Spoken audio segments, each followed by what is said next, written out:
आप पुण्यात्माओं, सत्संग के दौरान आपका एकाग्रचित होना चाहिए। एक एक के शब्द इस दास के मुख से निकले हैं, इनमें प्रत्येक के अंदर बहुत बड़ा रहस्य और आपके काम की बातें होती हैं।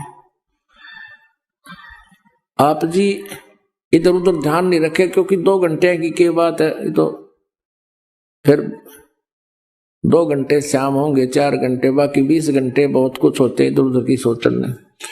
तो अब जैसे ये कई बार बताते हैं, कई भक्तों को शंकाएं भी रह जाती हैं, प्रत्येक को इंडिविजुअली नहीं बताया जा सकता, ना समाधान किया जा सकता। सत्संग इसलिए किया जाता है सामूहिक तौर पर, आपको कुछ ऐसे गूढ़ रहस्य भी साथ में बताए जाते हैं जो आपको आवश्यक है। अब इसमें क्या शब्द आया है कि जेता अंजन आंजिए वो चश्मों में दिखनते। अंजन माने माया। जितना भी अंजन यानी भक्ति रूपी जो शक्ति तो ग्रहण करेगा, भक्ति धन, भक्ति माया, वो तेरी आंखों में चमकेंगी। आपकी आंखों के सामने जैसे हमने ये अंधेरे में भी दिखती हैं, और ऐसे बहुत से कुछ ऐसे अलग सी वस्तु दिखती है जो आप जी को भी दिख रही है। जिन्होंने नाम ले लिया 2-4 महीने, 6 महीने, साल, 2 साल हो गए जिनको, उनको ये प्रकट होना शुरू हो जाती है। आंखों के सामने थोड़ी सी दूरी पे सितार से नजर आएंगे, बहुत ज्यादा और भी काफी क्रियाएं अपने आप दृष्टिगोचर रहती। वो क्या है, हमारी जितनी भक्ति अंदर, हमारी भक्ति बढ़गी, उसका लेवल है, उसका प्रतीक है कि आपकी भक्ति इतनी हो चुकी है। और एक भक्त, कई बार कुछ भक्त ऐसे मिले, वो कहने लगे जी मेरी आंखें खराब होगी, आंखें के आगे काला काला दिखे, तार से दिखे, और डॉक्टर को भी देखा, डॉक्टर बोला ऑपरेशन करा ले। मैंने कहा भाई ये तार जो है, ये जो भी तुझे दिखाई दे रहा बेटा, तेरी भक्ति का प्रतीक है, और ये हमें भी दिखाई देते हैं। ये ना दिखा फिर भक्ति है नहीं तुम्हारी।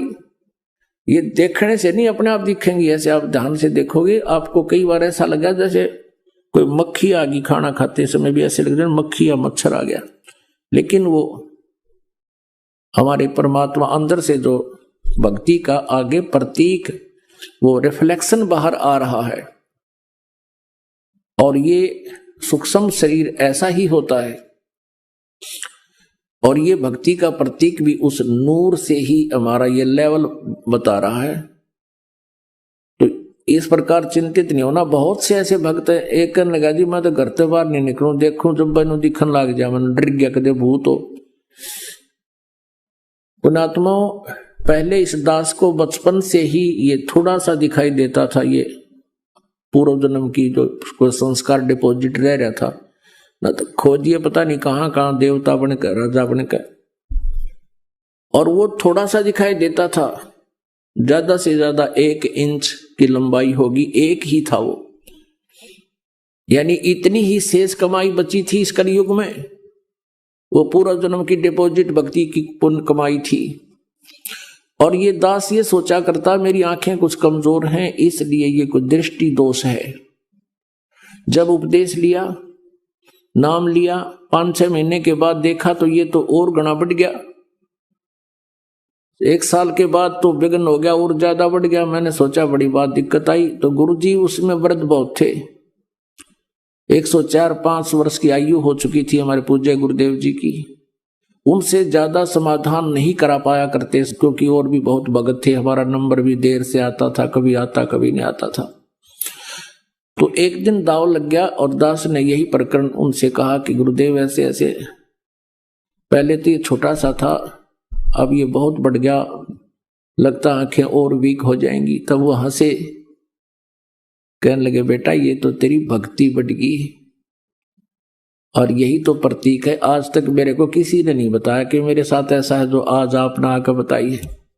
इसे सिद्ध ये भक्ति ना करते बाकी के।